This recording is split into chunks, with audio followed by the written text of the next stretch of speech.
नमस्कार आप सभी का स्वागत करता हूं मेरे इस यूट्यूब चैनल पर। तो पिछली वीडियोस में जिस तरीके से हमने डिस्कस किया था कि हमारी हिस्ट्री ऑफ ब्रिटिश लिटरेचर की जो वीडियो सीरीज़ हम लोगों ने स्टार्ट की थी, वो आज यहाँ पर हम लोग हमारे सेकंड वाले लेक्चर के ऊपर, मतलब आपका जो है राइटर कौन कौन से हैं, वो सारे राइटर्स एवं उनके कौन कौन से वर्क्स जो हैं वो सारे वर्क्स आज हम लोग देखने की कोशिश करेंगे।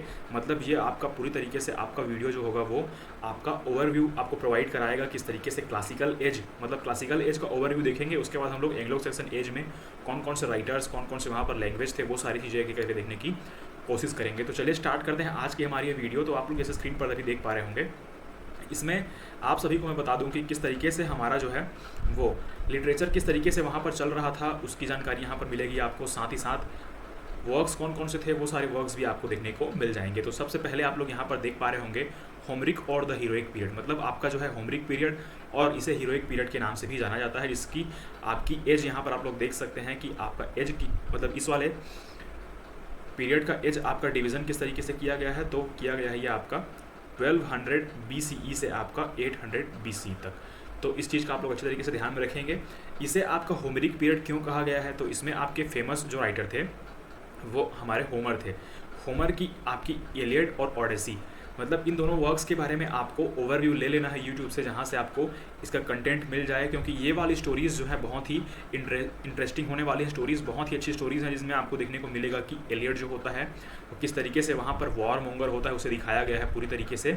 मतलब ये किस तरीके का एक कैरेक्टर बताया गया है। तो ये आपका एक लड़ाकू, मतलब जिस तरीके से लड़ाकू टाइप के जो कैरेक्टर होते हैं बेसिकली वर्क्स में, जैसा कि आप सभी जानते हैं पुराने ज़माने में जितने भी आपके वर्क्स लिखे गए हैं जो कि आपके हिस्ट्री से रिलेटेड हैं, उसमें बहुत सारे ऐसे आपको देखने को मिलेंगे जिसमें आपके वॉर, मतलब आपकी लड़ाई, वॉर से रिलेटेड वहाँ पर बहुत सारे वर्क्स लिखे गए हैं, जिसमें ये वाला भी आपका बहुत ही इंपॉर्टेंट वर्क हो जाता है।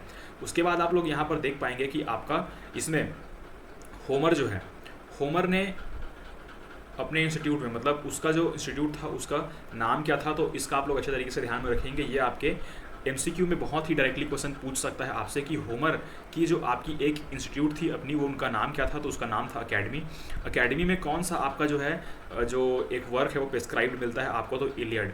अकेडमी में उसने इस वाले वर्क को प्रेस्क्राइब किया है और सिलेबस में बेसिकली ऐड कराया हुआ है, जिसमें इसकी पूरी स्टोरी को वहाँ पर बताया गया है। और इसी इलियड की ओडेस, मतलब आपके जो होती है होमर की इलियड को वहाँ पर प्लेटो ने किस तरीके से इसे जो है वहाँ पर क्रिटिसाइज़ किया है, वो क्रिटिसिज्म वाले पार्ट में आप लोग स्पेशली देख पाएंगे, जो कि बहुत ही इंपॉर्टेंट पार्ट होने वाला है। तो ये हो गया आपका होमरिक और हीरोइक पीरियड। मतलब होमरिक और हीरोइक पीरियड में आपकी जो है होमर बहुत ही इंपॉर्टेंट थे, इसीलिए इनका नाम जो है, मतलब इस वाले एज का नाम होमरिक पीरियड के नाम पर रखा गया है।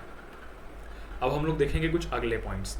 अगले पॉइंट में हम लोग देखेंगे आपका classical Greek period. Classical Greek period में किस तरीके से वहाँ पर राइटिंग चल रही थी, मतलब क्लासिकल ग्रीक पीरियड में वहाँ पर किस तरीके से चल रहा था सारा कुछ लिटरेचर का काम।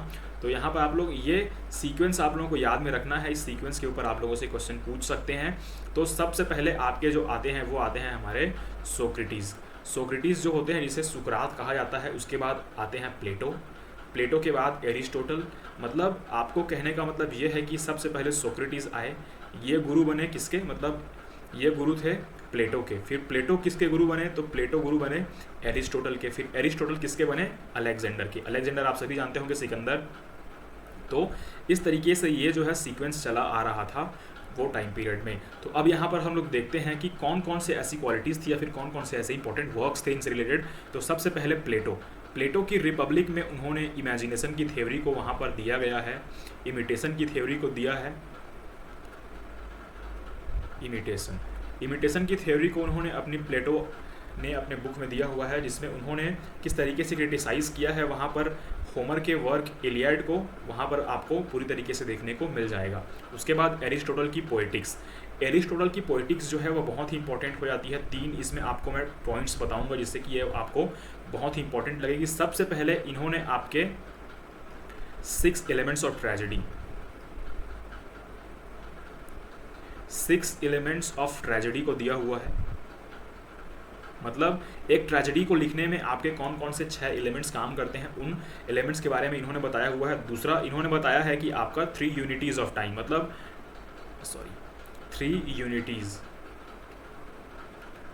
यूनिटीज़ ऑफ टाइम के बारे में बताया गया है, जिसमें 3 यूनिटीज़ बताए गए हैं, उनको मैं आगे बताऊंगा आपको। उसके बाद यहाँ पर ये अगले इस वाले पोर्शन में क्या बताया गया है, तो इस वाले पोर्शन तीसरे वाले में बताया गया है, इन्होंने 5 ऐसे वहाँ पर टर्म्स दिए हैं जो कि बहुत ही फेमस हैं, जिसमें 5 टर्म्स में आपके जो आते हैं परपीचिया हो गया, एनेग्नोसिस हो गया, परपीचिया, एनेग्नोसिस, माइमेसिस, ये सारी चीज़ें, परपीचिया, एनेग्नोसिस, उसके बाद माइमेसिस, इसके बाद आपका आता है हमर्सिया, कथारसिस। तो ये 5 आपके इन्होंने टर्म दिए हैं, उनको मैं आगे डिस्कस करूंगा। आप अभी यहाँ पर ये क्वालिटीज़ को जान लीजिए कि इन्होंने 6 एलिमेंट्स ऑफ ट्रेजेडी दी हुई है, जिसमें आपका plot, character, thought, diction, spectacle और म्यूज़िक और आपका ये सारी चीज़ें आपकी आती हैं। रिदम भी आता है इसमें। फिर ये वाला दूसरा पार्ट इन्होंने 3 यूनिटीज़ ऑफ टाइम दिया है, unity of time, unity of place and unity of action, ये आपकी बहुत इंपॉर्टेंट है। उसके बाद इन्होंने 5 ऐसे वहाँ पर टर्म दिए हैं जो कि बहुत ही ज़्यादा इंपॉर्टेंट हैं। तो ये हो गया एरिस्टोटल का। फिर अब यहाँ से आपके कैरेक्टर के ऊपर क्वेश्चन पूछा जाता है कि इनका जो है खुद का स्वभाव कैसा था। तो प्लेटो जो थे वो आइडियलिस्ट टाइप, मतलब जो आइडियल बातें करते थे, ये आपके नैतिकता से संबंधित थे, मतलब आइडियल जो भी चीज़ें होती थी वो आइडियल रूप में होती थी इनके राइटिंग के अकॉर्डिंग, तो वो आइडियल रूप में उसे रिप्रेजेंट करते थे। जबकि एरिस्टोटल का क्या कहना था, मतलब इनकी जो वहाँ पर पर्सनैलिटी थी वो आपकी रियलिस्ट, मतलब जो चीज़ें जैसी है उसे वैसे ही पेश किया जाए, मतलब इनके वर्क में आपको रियल चीज़ें देखने को मिलेंगी इनके वर्क्स में। साथ ही साथ इनकी जो पर्सनैलिटी थी वो ज़्यादा रियलिटी पे फोकस करती थी।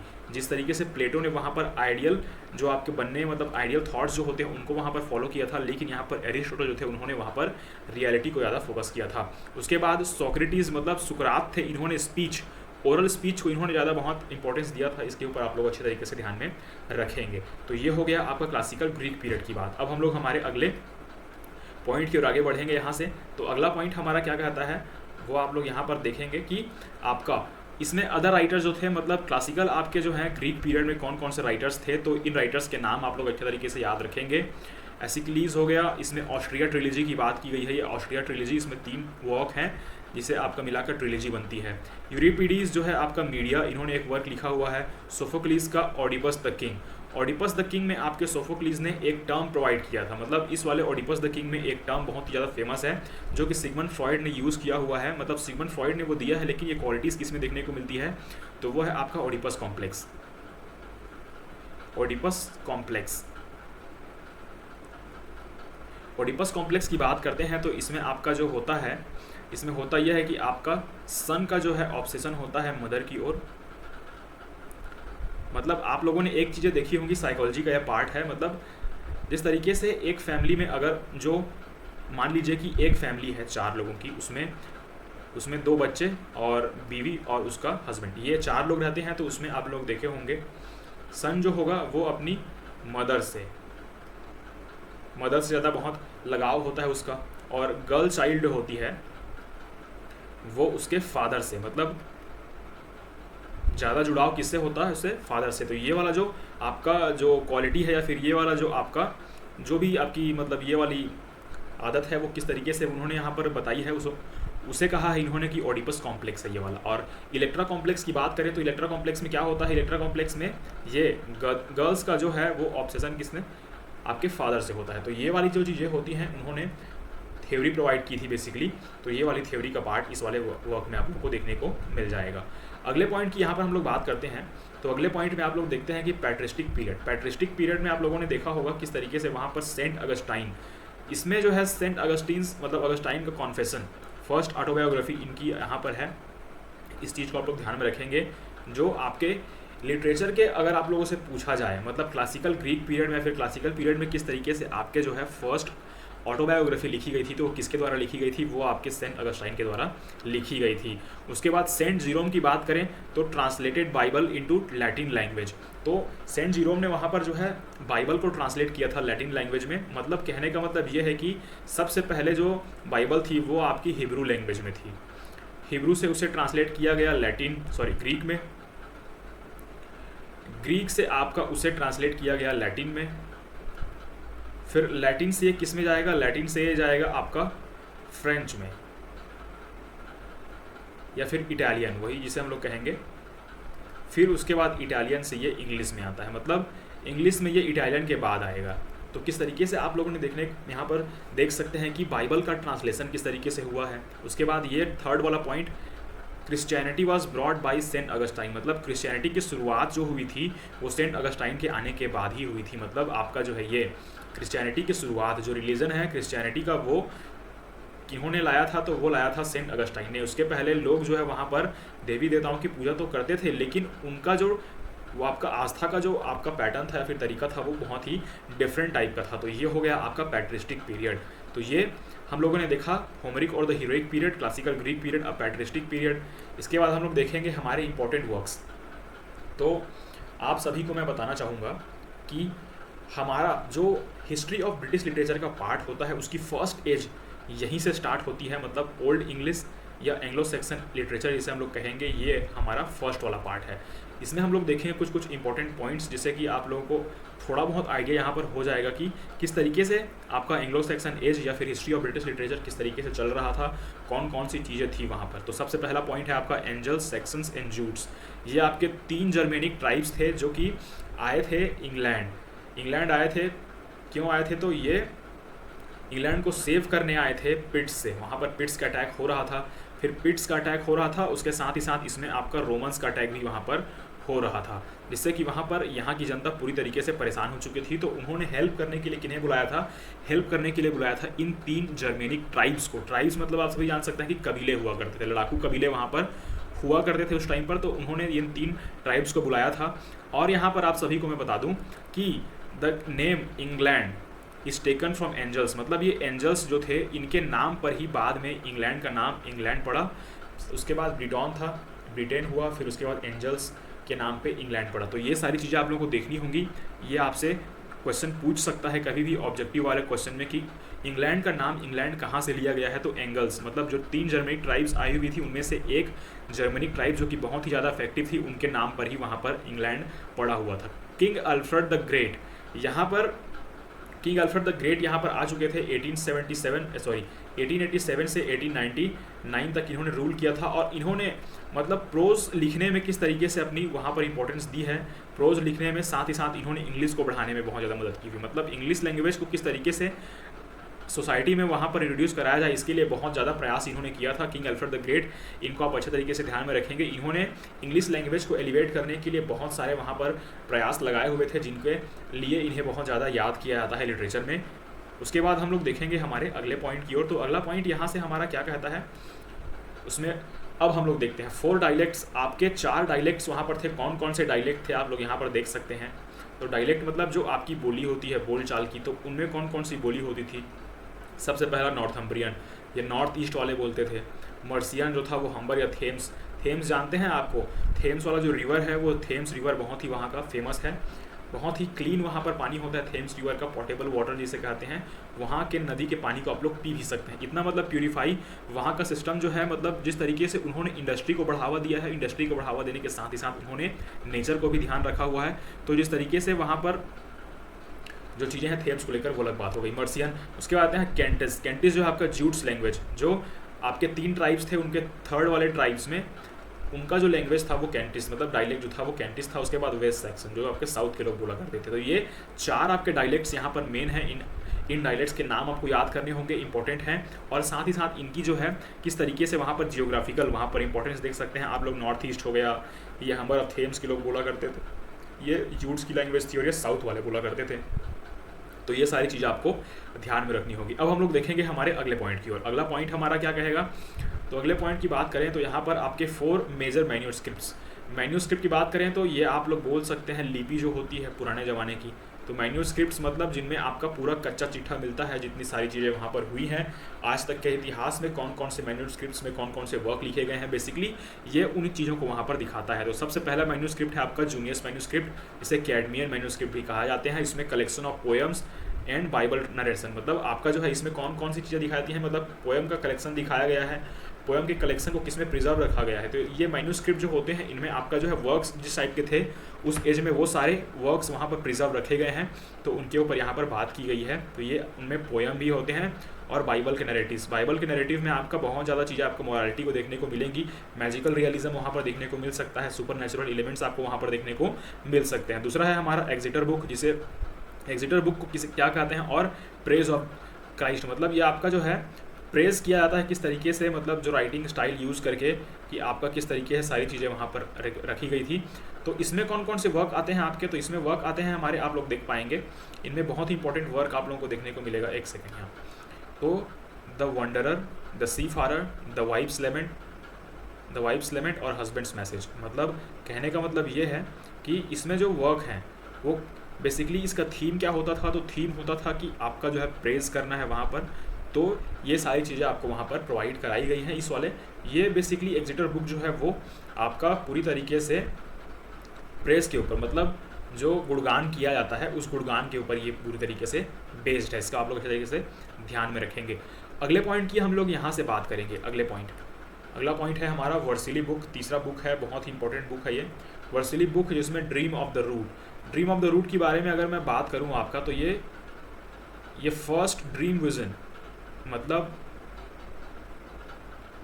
ड्रीम विज़न मतलब क्या होता है, ड्रीम विज़न मतलब ये होता है कि आपका जो है इस वाले the dream of the rood में, ये ड्रीम विज़न में पोएम है, मतलब जब एक राइटर जो होता है इस वाले पोएम का, मतलब इस वाले वर्क का, तो इसमें होता यह है कि राइटर वहाँ पर सोया होता है और वो सपना देख रहा होता है कि वो भगवान से मिलने गया है। तो फिर उस सपने में भी एक और सपना देखता है, किस तरीके से वहाँ पर ये सपना पूरी तरीके से स्टोरी में कन्वर्ट होता है। वो स्टोरी इन्होंने इसमें लिखी हुई है। इसमें क्राइस्ट का क्रूसिफिकेशन दिखाया गया है, मतलब किस तरीके से उनके ऊपर जो है जुल्म अत्याचार किए गए हैं। तो उस आपकी जो है सारी चीज़ें को, मतलब क्रूसिफिकेशन को किस तरीके से दिखाया गया है इस वाले पार्ट में, ये आप लोग वहाँ पर देख सकते हैं। ड्रीम विज़न की पोएम है, फर्स्ट ड्रीम विज़न वाला ये आपका पोएम, इस आप लोग को अच्छी तरीके से ध्यान में रखना होगा। 4 है हमारा द नोवेल कॉडेक्स और द बेओवुल्फियन। बेओवुल्फ ये आपका जो है अभी तक का सबसे पुराना और आपका ओल्डेस्ट आपका जो है ये जो हम लोग मैन्यूस्क्रिप्ट कह सकते हैं वो है, जिसमें आपके 3182 लाइन्स हैं, जिसका राइटर अननोन है। इसके राइटर के बारे में कोई अभी तक पुख्ता जानकारी नहीं मिल पाई है, जो कि लैटिन लैंग्वेज में लिखी गई है। तो ये है उसे, ये नेशनल एपिक है, ये एपिक है, आप सभी इस चीज़ को ध्यान में रखेंगे। तो नेशनल एपिक ये माना जाता है इंग्लैंड का, national epic of England. In which language? Latin language.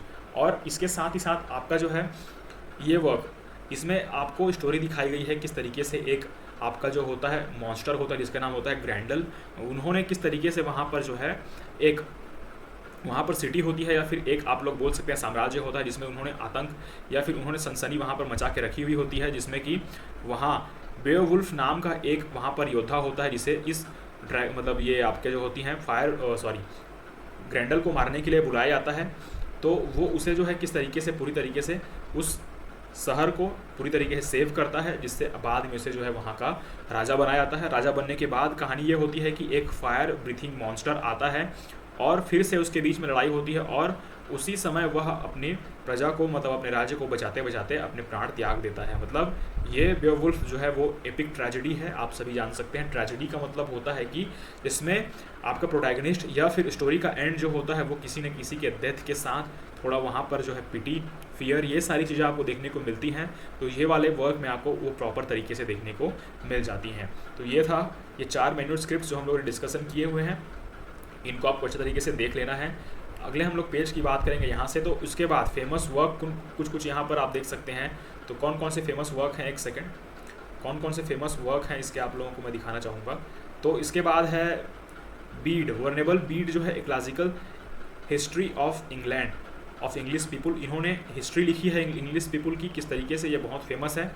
बेओवुल्फ important work है जो कि Latin national epic of England है। लेमन्स ब्रूट, ये ब्रूट जो है वो आपका नेशनल एपिक पोएम है, किसकी? इंग्लैंड की, वो भी इंग्लिश में, मतलब इंग्लिश लैंग्वेज में लिखा गया था लेमन्स का ब्रूट। ये वाइफ्स लेमेंट ये 53 लाइन्स की पोएम है। द वंडरर 115 लाइन की poem. The seafarer 124 line, और the dream of the rood ये 146 लाइन। मतलब किस तरीके से लाइन्स कितने कितने थे इस वाले वर्क में वो आप लोग देख लेंगे। और ये सारे आपके इंपॉर्टेंट वर्क हैं, मतलब इंपॉर्टेंट वर्क हैं इस वाले एज के, एंग्लो सैक्सन एज के, जो कि बहुत इंपॉर्टेंट एज है, स्टार्टिंग वाला एज है, जिसमें थोड़ी बहुत आप लोगों को यहाँ पर बेसिक अंडरस्टैंडिंग आपको डेवलप करने की कोशिश करूँगा मैं आपको। तो आप सभी यहाँ पर देख पा रहे होंगे कि हम लोगों ने एक एक करके डिस्कशन किया इस वाले पूरे आपके वीडियो में कि किस तरीके से हमारा क्लासिकल हमारा ग्रीको रोमन ग्रीको रोमन कहने का मतलब क्या है आपका, ग्रीक और रोमन। उसके बाद हम लोगों ने देखा एंग्लो सेक्सन। तो जिस तरीके से यहाँ पर लिटरेचर स्टार्ट हुआ था, हिस्ट्री हम लोगों ने देखी, लिटरेचर देखा, तो ये सारे पॉइंट्स आप लोगों को यहाँ पर मेमोराइज करके रखने होंगे, ताकि आने वाले एग्जाम्स में जो क्वेश्चन पूछे जाएंगे वो इन्हीं टॉपिक्स के ऊपर डायरेक्ट क्वेश्चन पूछे जाते हैं, जिसकी आप लोगों को आंसर वहाँ पर तुरंत वहाँ पर ऑप्शन में मिल जाएगी। तो ये था आज का हमारा वीडियो अगर अच्छी लगी हो तो वीडियो को यहाँ पर लाइक करिएगा, चैनल को सब्सक्राइब करिए और बेल आइकन को दबाइए, ताकि आने वाली जो जितने भी वीडियोस होंगी इंग्लिश लिटरेचर से रिलेटेड, वो सारी वीडियोस आप लोगों को सीक्वेंस में स्टेप बाय स्टेप में प्रोवाइड करने की कोशिश करूँगा। तो मिलते हैं नेक्स्ट वाली वीडियो में, तब तक के लिए धन्यवाद।